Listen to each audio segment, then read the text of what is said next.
నమస్కారం ఘంటారావానికి స్వాగతం. ముందుగా ప్రధానాంశాలు. నేడు అమరావతిలో సీఎం చంద్రబాబు పర్యటన. పెండింగ్ పనులపై అధికారులకు దిశానిర్దేశం.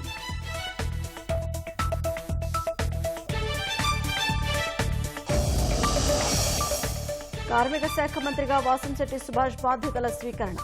కార్మికులలో కార్మికుడిగా పనిచేస్తానని హామీ.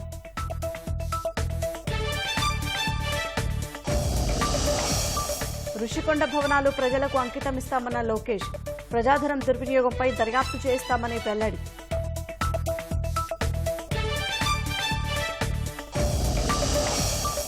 రాష్ట్ర డీజీపీగా ద్వారకా తిరుమలరావు నియామకం. పోలీస్ బాస్ నియామకంలో కలిసొచ్చిన అనుభవం.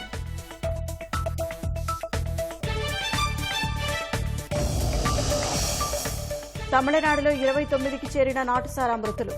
కల్లుకురిచి కలెక్టర్ బదిలీ. ఎస్పీపై సస్పెన్షన్ వేటు.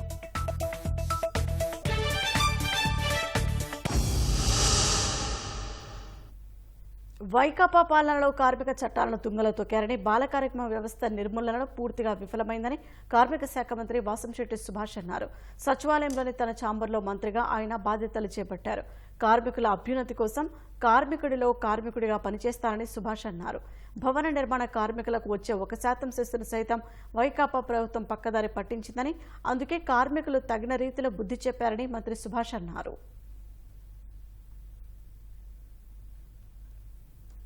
కష్టాలని గుర్తించి వాళ్ళ హక్కులను కాపాడటంలో అందులో భాగంగా ఈరోజు కార్మిక మంత్రిగా నన్ను నియమించిన నారా చంద్రబాబు నాయుడు గారికి, లోకేష్ గారికి నా హృదయపూర్వక ధన్యవాదాలు. పార్టీలోకి వచ్చిన కొద్ది కాలంలోనే మరి నాకు ఎమ్మెల్యే సీట్ ఇచ్చి మంత్రి పదవినిచ్చి నా మీద నమ్మకం ఉంచి మరి ఈ యొక్క శాఖను కేటాయించిన చంద్రబాబు నాయుడు గారికి, లోకేష్ గారికి, అలాగే పవన్ కళ్యాణ్ గారికి నా హృదయపూర్వక ధన్యవాదాలు.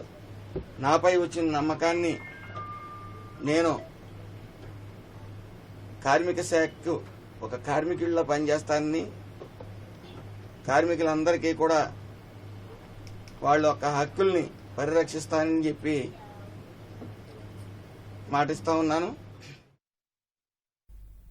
పరిశ్రమల శాఖ మంత్రిగా టీజీ భరత్ బాధ్యతలు స్వీకరిస్తున్నారు. ప్రత్యక్ష ప్రసారం ద్వారా చూద్దాం.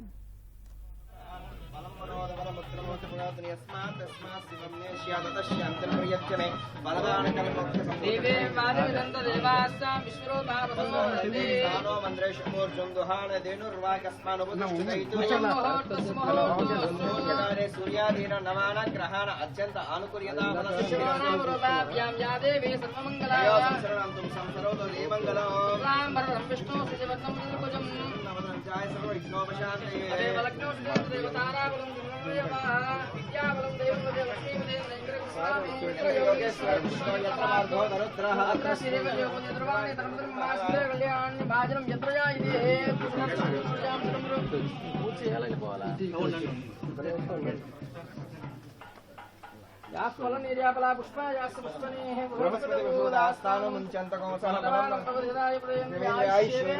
ప్రతిష్టతి.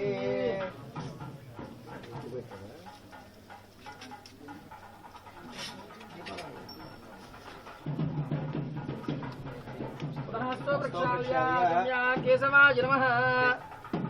ఓం నారాయణాయ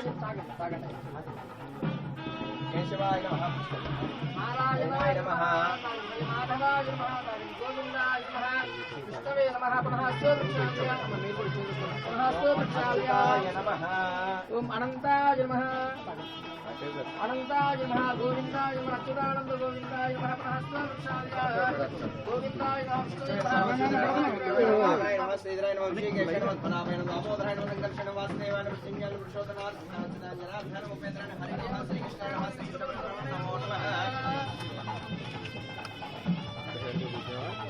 దీపారాధన కృతాం ముక్తిభ్యస్వ జాతవేదో భక్తిం నమః పశ్చిమావః జీవనం చ దిశోదిశ.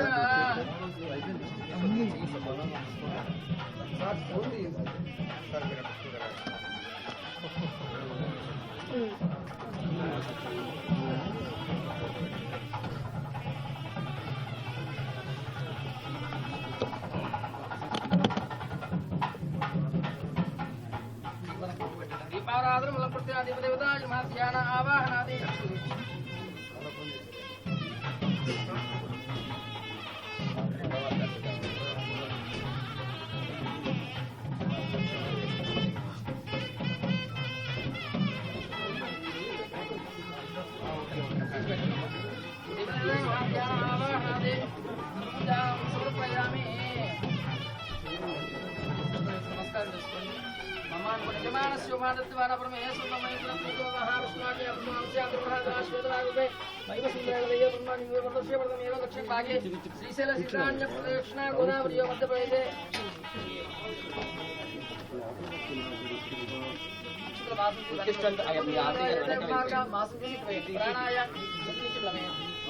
प्राणायाम योग प्राणायाम ओम महांजनः ओम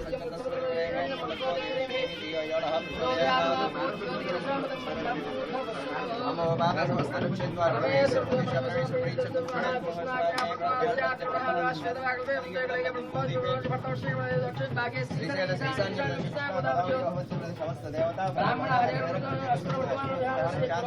क्रोधीनाम संवत्सरे उत्तरायणे ग्रीष्म ऋतौ ज्येष्ठ मासे शुक्लपक्षे शुभवात्रेषु नक्षत्रेषु वरेण्ये एवं विशेष विशिष्टां परमेश्वरमुद्दिश्य परमेश्वर प्रीत्यर्थं शिवान् शानुकुलगोत्रो भविष्य देवती नक्षत्र जातायां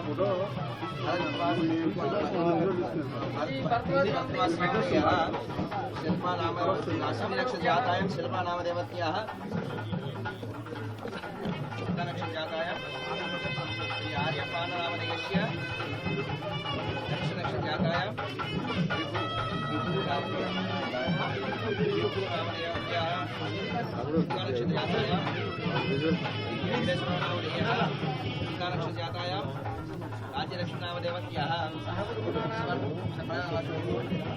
कुटुम्बानाक्षेमस्थैर्यया आयुरारोग्यैश्वर्याभिवृद्धिद्वारा राजद्वारे राजसदा जयप्रदा सिद्धिद्वारा सिद्धिद्वारा यजमानस्य प्रजाराज्य परिपालन योगदान पूर्ण सिद्धिद्वारा सिद्धिद्वारा यजमानस्य अखंड कीर्ति योग साफल्यता सिद्धिद्वारा महागणात् देवता पूजा अर्चनं करिष्ये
अभी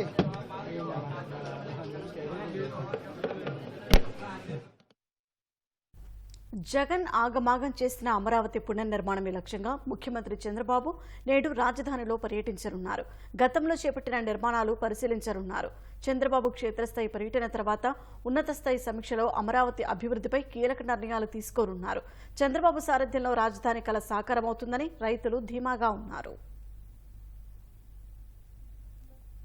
ఆంధ్రుల కలల రాజధాని అమరావతి నిర్మాణ పనుల్ని వీలైనంత త్వరగా పట్టాలెక్కించాలనే పట్టుదలతో ఉన్న ముఖ్యమంత్రి చంద్రబాబు తొలుత జగన్ విధ్వంసాన్ని అంచనా వెయ్యారని నిర్ణయించారు. ఇందుకోసం అమరావతి క్షేత్రస్థాయి పర్యటనకు సిద్ధమయ్యారు. ఉదయం 11 గంటలకు ఉండవల్లిలోని తన నివాసం నుంచి పర్యటన ప్రారంభం కానుంది. తొలుత జగన్ కక్షగట్టి కూల్చేయించిన ప్రజావేదికను పరిశీలిస్తారు. ఆ తర్వాత సీడ్ యాక్సెస్ రహదారి మీదుగా అమరావతికి శంకుస్థాపన జరిగిన ప్రాంతానికి చేరుకుంటారు. అనంతరం రాజధానిలో దాదాపు 10,000 కోట్ల రూపాయలతో చేపట్టిన భవనాల నిర్మాణాల్ని పరిశీలిస్తారు. గతంలో 70 నుంచి 80% నిర్మాణాలు పూర్తయిన భవనాల్ని సైతం వైకాపా ప్రభుత్వం పాడుపెట్టింది.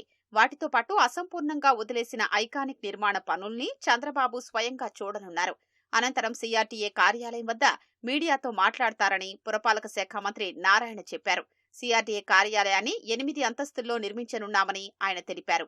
ఎమ్మెల్యే క్వార్టర్స్, తర్వాత ఎమ్మెల్సీ క్వార్టర్స్, తర్వాత అధికారులకు నిర్మించిన క్వార్టర్స్, అదేవిధంగా ప్రిన్సిపల్ సెక్రటరీస్, మినిస్ట్రీ నిర్మించిన విల్లాస్, వీటిలన్నింటినీ విజిట్ చేస్తారు. ఇప్పటికే అమరావతి నిర్మాణ సంబంధిత దస్త్రాల బూజు దులిపిన సిఆర్డీఏ అధికారుల గుండెల్లో చంద్రబాబు పర్యటన రైళ్లు పరిగెత్తిస్తోంది. పోలవరం ప్రాజెక్టు విషయంలో అధికారుల నిర్లిప్తతపై చంద్రబాబు అధికారుల్ని గట్టిగా నిలదీశారు. ఇప్పుడు అమరావతిని నాశనం చేయడంపై చంద్రబాబు ఏమంటారోనని సిఆర్డీఏ అధికారులు గుబులు చెందుతున్నారు. యుద్ధ ప్రాతిపదికన జంగిల్ క్లియరెన్స్ చేసి సీడ్ యాక్సిస్ రోడ్డుపై విద్యుత్ దీపాలు పునరుద్ధరించిన అధికారులు తదుపరి చేపట్టాల్సిన పనుల్ని చంద్రబాబుకు వివరించే అవకాశం ఉంది. మరోవైపు చంద్రబాబుకు ఘనస్వాగతం పలకనున్న రాజధాని రైతులు కౌలు బకాయిలు సహా వివిధ సమస్యల పరిష్కారాన్ని ఆశిస్తున్నారు. జరీబు భూములకు ఎకరాకు 95,000, మెట్ట భూములకు ఎకరాకు 57,000 చొప్పున మొత్తం 300 కోట్ల రూపాయలు కౌలుగా చెల్లించేందుకు కావాలని ప్రభుత్వానికి సిఆర్డీఏ ప్రతిపాదనలు పంపింది. బడ్జెట్ ఆమోదం తర్వాత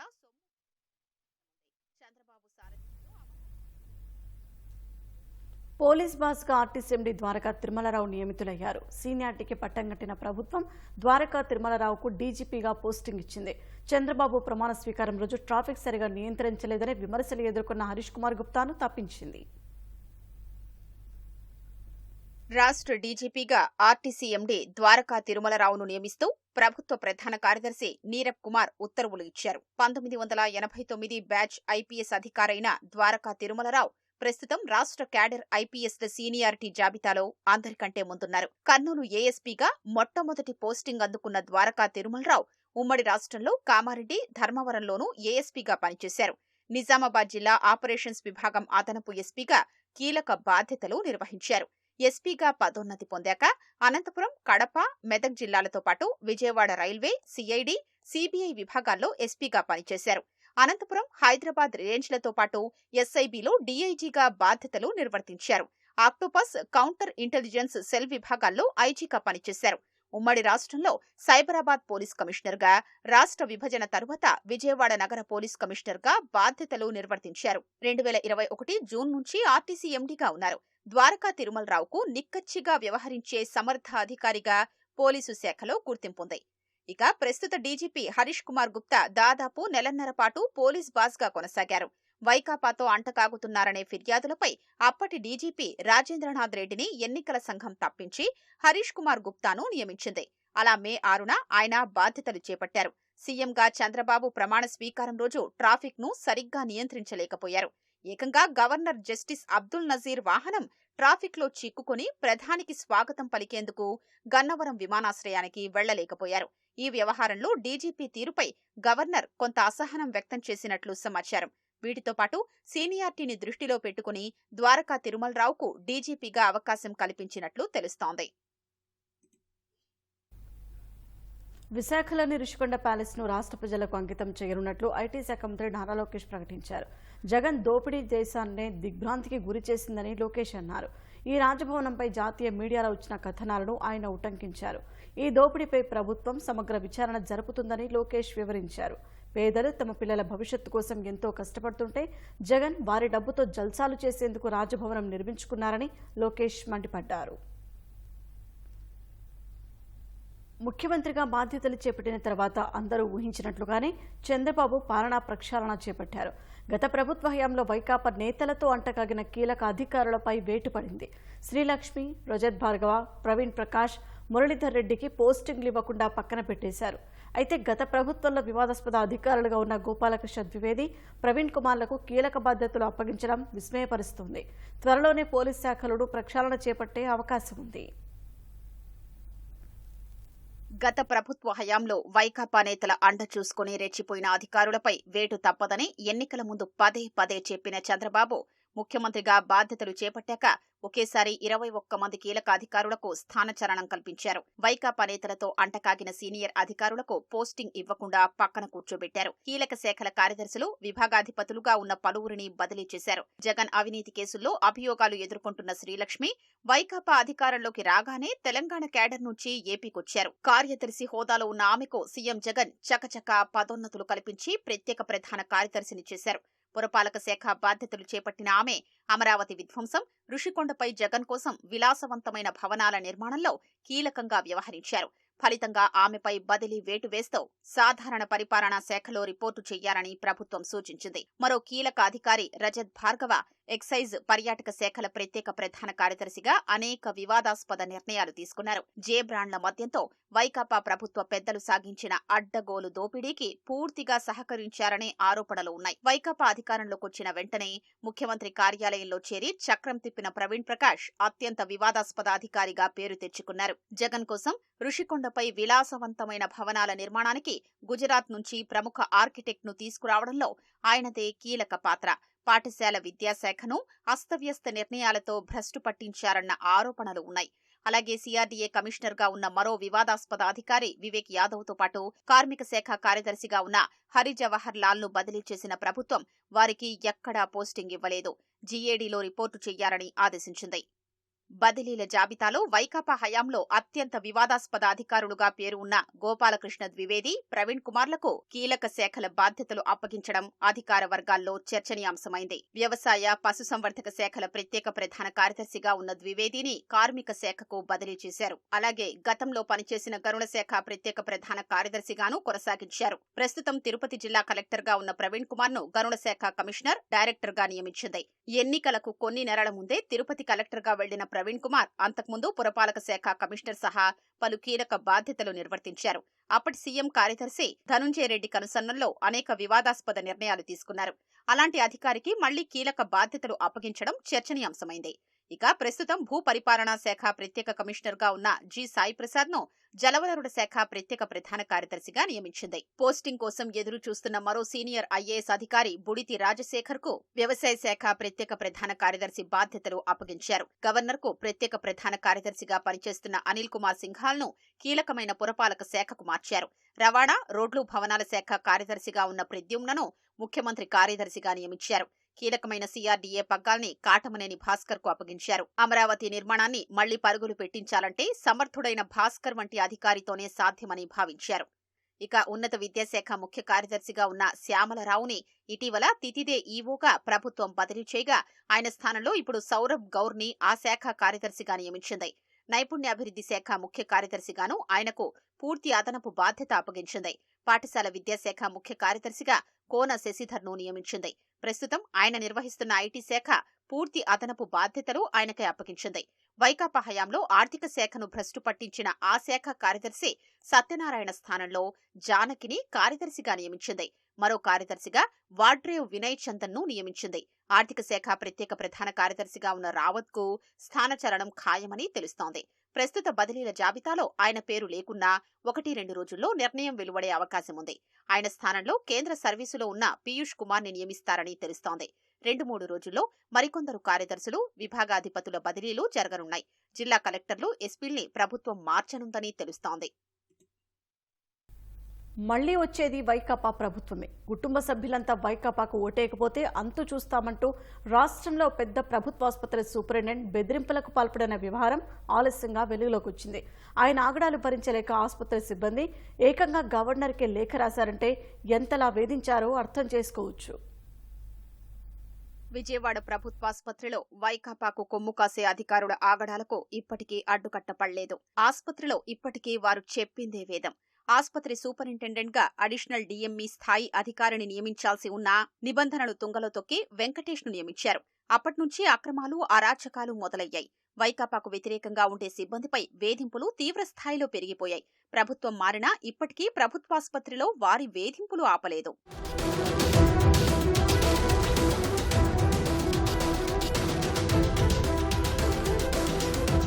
రాష్ట్రంలో అతిపెద్ద ప్రభుత్వాసుపత్రుల్లో ఒకటైన విజయవాడ ఆసుపత్రిలో వందల మంది సిబ్బంది ఉన్నారు. వారితో పాటు వారి కుటుంబ సభ్యుల ఓట్లు వైకాపాకు వేయించేందుకు సూపరింటెండెంట్ వెంకటేష్ ఆధ్వర్యంలో ఆసుపత్రిలోని పుష్కర్ హాల్లో వరుస సమావేశాలు పెట్టి కమిటీలు వేశారు. వీటికి అధ్యక్ష, కార్యదర్శుల్ని నియమించి వైకాపాకు ఓట్లను వేయించే బాధ్యతలు అప్పగించారు. వైద్యులు, నర్సింగ్, పారామెడికల్, 4వ తరగతి ఉద్యోగులందరినీ సూపరింటెండెంట్ వెంకటేష్ బెదిరింపులకు పాల్పడ్డారు. మళ్లీ వైకాపా ప్రభుత్వమే వస్తుందని, ఎవరైనా తోక జాడిస్తే సహించేది లేదని హెచ్చరించారు. మరో 2 ఏళ్ల పాటు తాను ఇదే పోస్టులో ఉంటానని, మీకు ఏ పని జరగాలన్నా నా మీదే ఆధారపడి ఉంటుందని మరచిపోవద్దంటూ బెదిరింపులకు పాల్పడ్డారు. మంత్రి విడదల రజని, వైద్యారోగ్య ముఖ్య కార్యదర్శి నాపై నమ్మకంతోనే నాకన్నా సీనియర్లు ఉన్నా సరే నన్నే సూపరింటెండెంట్ గా నియమించారని వెంకటేష్ దిగువ శ్రేణి సిబ్బందిని బెదిరించారు. మీరు ఎవరికి ఓటేసినా తనకిట్టే తెలిసిపోతుందని, కడుపులో భయం పెట్టుకుని ప్రవర్తించారని హెచ్చరించారు. మళ్లీ వైకాపా అధికారంలోకి రాగానే నాకు ఇంతకన్నా పెద్ద పోస్టింగ్ వస్తుంది, అప్పుడు మీ అందరికీ అండగా ఉంటానని, అవుట్సోర్సింగ్, కాంట్రాక్టు ఉద్యోగులందరినీ రెగ్యులరైజ్ చేయిస్తానని హామీ ఇచ్చారు.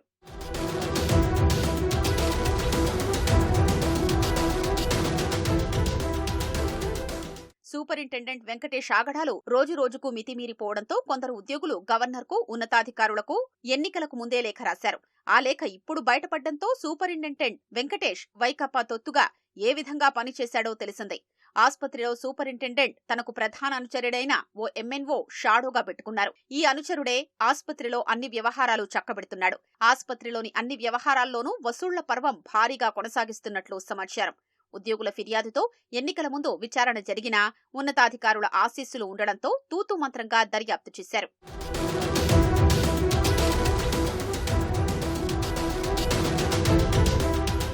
ప్రభుత్వం మారినా ఆ సూపరింటెండెంట్ తీరు మారలేదు. ఎన్నికల ప్రచారంలో అప్పటి ముఖ్యమంత్రి జగన్ కు రాయి దెబ్బ తగిలి విజయవాడ ప్రభుత్వాసుపత్రికి రాగా వైద్యులు 2 కుట్లేసి ఓ చిన్న ప్లాస్టర్ వేశారు. 2 రోజుల్లో తగ్గిపోతుందని, ఏ ప్రమాదమూ లేదని చెప్పారు. అదే విషయాన్ని బయటకొచ్చి మీడియాతోనూ చెప్పారు. అదే ఆ వైద్యులు చేసిన తప్పన్నట్లు వారిపై కక్షగట్టిన సూపరింటెండెంట్ వేధింపులు తీవ్రతరం చేశారు. ఇప్పటికీ అది కొనసాగుతోంది. వీరిలో ఓ సీనియర్ వైద్యుడికి సంబంధించిన గది మరమ్మతుల కోసం దరఖాస్తు చేసుకోగా సూపరింటెండెంట్ దాన్ని తిరస్కరించారు. మీ సొంత డబ్బుతో చేయించుకోండి, ఇదే మీకు శిక్ష అంటూ అందరి ముందే పరుషంగా మాట్లాడి అవమానించినట్లు తెలిసింది. జగన్ కోసం యాగాలు చేసిన శారదా పీఠానికి ప్రభుత్వ సొమ్ముతో భద్రత కల్పించడం సర్కారీ ఖజానాకు భారంగా మారింది. ప్రతి నెల దాదాపు 20 నుంచి 25 లక్షల రూపాయల ప్రజాధనాన్ని భద్రత కోసం ఖర్చు చేస్తున్నారు. ఆశ్రమానికి పోలీస్ కాపలా, స్వరూపానందేంద్రకు ఎక్సార్ట్ వాహనాలు ఎందుకనే ప్రశ్నలు వినిపిస్తున్నాయి. కంచి, శృంగేరి పీఠాధిపతులు ఎప్పుడైనా రాష్ట్రానికి వస్తే అతిథిగా భావించి భద్రత కల్పిస్తారు. కానీ జగన్ మెచ్చిన గురువుగా పేరున్న శారదా పీఠాధిపతి ఎక్కడికి వెళ్లినా ఎస్కార్ట్ వాహనాలు, వైకేటగిరిలో చుట్టూ భద్రతా సిబ్బంది ఉండేలా ఎక్కడలేని ప్రాధాన్యమిచ్చారు. దానికి కారణం 2019లో జగన్ సీఎం కావాలని స్వరూపానందేంద్ర రాజశ్యామల యాగం చేయడమే. దానికి గురుదక్షిణగా ప్రజాధనంతో శారదా పీఠానికి భద్రత కల్పించారు జగన్. వైకాపా జమానాలో శారదా పీఠాధిపతి స్వరూపానందేంద్ర దేవాదాయ శాఖలో చక్రం తిప్పారనే ఆరోపణలు లేకపోలేదు. దేవాదాయ శాఖ ఉన్నతాధికారులు నిత్యం పీఠం ముందు వరుస కట్టడం, భీమిలిలో 200 కోట్ల రూపాయల విలువైన 15 ఎకరాల భూమిని శారదా పీఠానికి కారు చౌకగా కట్టబెట్టడం ఆ ఆరోపణలకు ఊతమిచ్చాయి. అయితే జగన్ ఓడిపోయి చంద్రబాబు సీఎం కావడంతో శారదా పీఠాధిపతి స్వరం మారింది. చంద్రబాబును ఆయన ఇటీవల పొగడ్తలతో ముంచెత్తారు. దాని వెనుక పెద్ద కారణమే ఉందన్నది పరిశీలకుల మాట. రాష్ట్రంలో ఏ మఠాలు, మఠాధిపతులకు లేని విధంగా వైకాపా సర్కార్ విశాఖ శారదా పీఠానికి భద్రత కల్పించింది. స్వరూపానందేంద్రకు వై కేటగిరీలో 2+2 భద్రత కేటాయించారు. ఆశ్రమానికి ఉన్న 2 గేట్ల వద్ద 2 హెడ్ కానిస్టేబుళ్లు, 8 మంది కానిస్టేబుళ్లను విధుల్లో ఉంచారు. ఎస్కార్ట్ వాహనంలో ఏఎస్ఐ, 1 కానిస్టేబుల్ ఉంటారు. పీఠం ఉత్తరాధికారి స్వాత్మ నందేంద్ర సరస్వతికి సైతం 2+2 భద్రతా సిబ్బంది, మరో ఎస్కార్ట్ వాహనం కేటాయించారు. ఎస్కార్ట్ వాహనాలకు ఇంధన ఖర్చును పోలీస్ శాఖే భరించాలి. మొత్తంగా శారదాపీఠం వద్ద 20 నుంచి 25 మంది వరకు భద్రతా సిబ్బంది విధులు నిర్వహిస్తున్నారు. సాధారణంగా ప్రైవేటు వ్యక్తులకు భద్రత కల్పిస్తే వారికయ్యే జీతభత్యాల ఖర్చును ఆ వ్యక్తులే భరించాలి. కానీ ప్రభుత్వమే భద్రత కల్పించడంతో నెలకు 20 నుంచి 25 లక్షల వరకు ప్రజాధనం ఖర్చవుతోంది. వైకాపా హయాంలో 5 ఏళ్లు ఇలా 12 నుంచి 15 కోట్ల ప్రజాధనం వెచ్చించారు. ప్రస్తుతం భద్రత తొలగించారంటూ సామాజిక మాధ్యమాల్లో ప్రచారం కాగా అలాంటిది ఏమీ లేదని ఏసీపీ నరసింహమూర్తి తెలిపారు. తెలిపారు. ఈ నెల 21న చాతుర్మాస దీక్షకు పీఠాధిపతి స్వరూపానందేంద్ర ఋషికేశ్ వెళ్తున్నట్లు తెలుస్తోంది. ఈలోగా ప్రస్తుత ప్రభుత్వం భద్రతపై ఎలాంటి నిర్ణయం ఉంటుందనేది ఆసక్తిగా మారింది.